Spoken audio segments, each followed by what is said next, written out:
Welcome to Week 1, Chapter 1.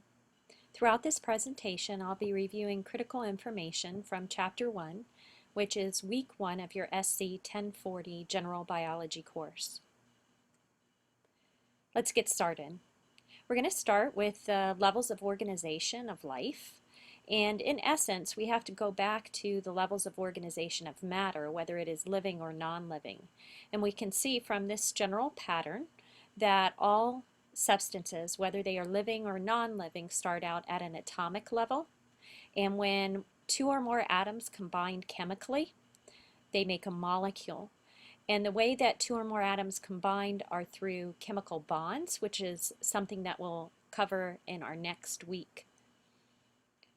In cells, cells are the first structure that are considered to be living, and they are made up of molecules, specifically macromolecules, which are smaller molecular units that build into larger molecular units. So a cell is considered to be the basic unit of life. It could be a plant cell or an animal cell. It could be a bacterial cell. Then cells organize themselves into tissues, and tissues are basically groups of cells that interact to form one specific task. Then tissues, and they can be different types of tissues, combine themselves to form an organ, and then organs combine themselves to form organ systems. So here's an example of an atom, which again is the fundamental substance of all matter, whether it's living or non-living. And when we group two or more atoms together and chemically bond them, we form a molecule.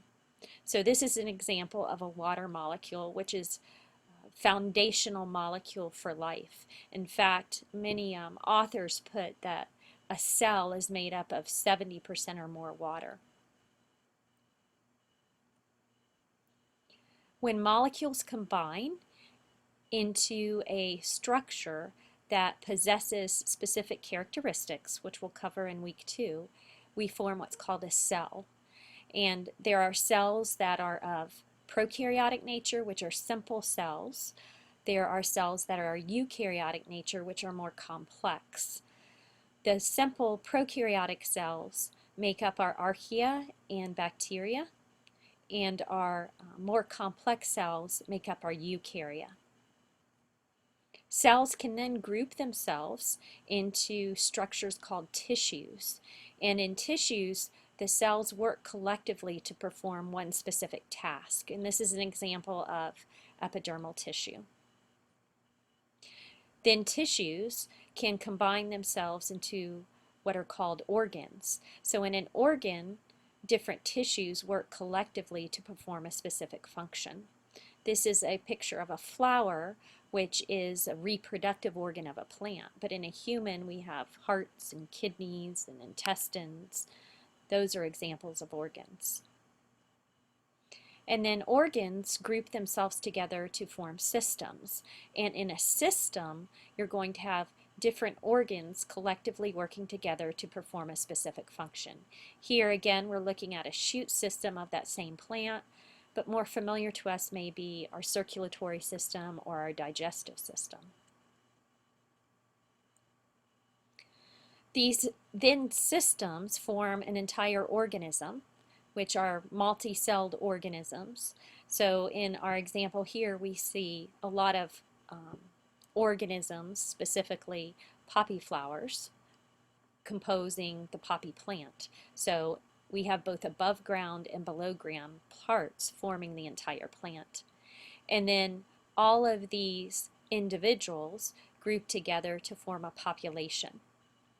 And then populations of species in a specific area form communities. And then communities interact with their environment to form ecosystems. And then all of the ecosystems on the earth work collectively to form the biosphere. So the biosphere is a finite system, and really no ecological system or ecosystem can be isolated from any other ecosystem. So here again are our multi-celled organisms. In this case, in this example, those are our California poppy plants. And when we have groupings of these California poppy plants, we have populations of California poppy plants.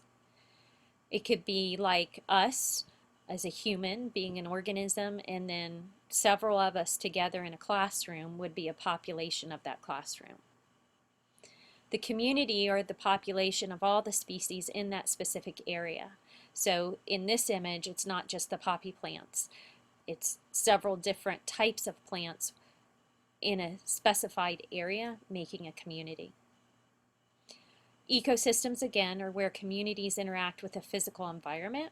And this is where we have cycles of atoms, such as the carbon cycle and the water cycle, which would be a cycle of a molecule. And then these ecosystems collectively work to form our biosphere. Moving on, when we look at how living organisms interact with their environment, they transfer energy. So this is an image of sunlight on a flower and then a caterpillar living off of that flower. So in essence, we have energy from the sun being captured by producers, because producers have the ability, they have the chemical means to take photons of light, which is energy of sunlight, and take that energy of light and use it to fix carbon from the atmosphere into a organic sugar, carbon-based sugar form like glucose or starch, which then can be consumed by other organisms. And then when those other organisms incorporate the energy from the producers, they basically get that energy of the sunlight through the producers. But at each level that we go away from the energy from the sunlight, we're not as efficient as capturing that energy. So energy is lost to the environment. So in essence, all of the energy that enters life eventually flows back out and into the environment, either being lost as heat, or eventually those organisms that captured the energy from the sunlight will die, decay, and decompose, and we finish that circle. So energy flows from the sun to producers through the process of photosynthesis, and then consumers live off of the carbon-based materials of producers, transferring energy, not 100% transfer. In fact, a lot of it is lost to the environment as heat. And then one consumer can consume another consumer, and so on. And for each level of organism, those are called feeding levels or trophic levels, we transfer energy, but not 100% again. Some is lost back to the environment.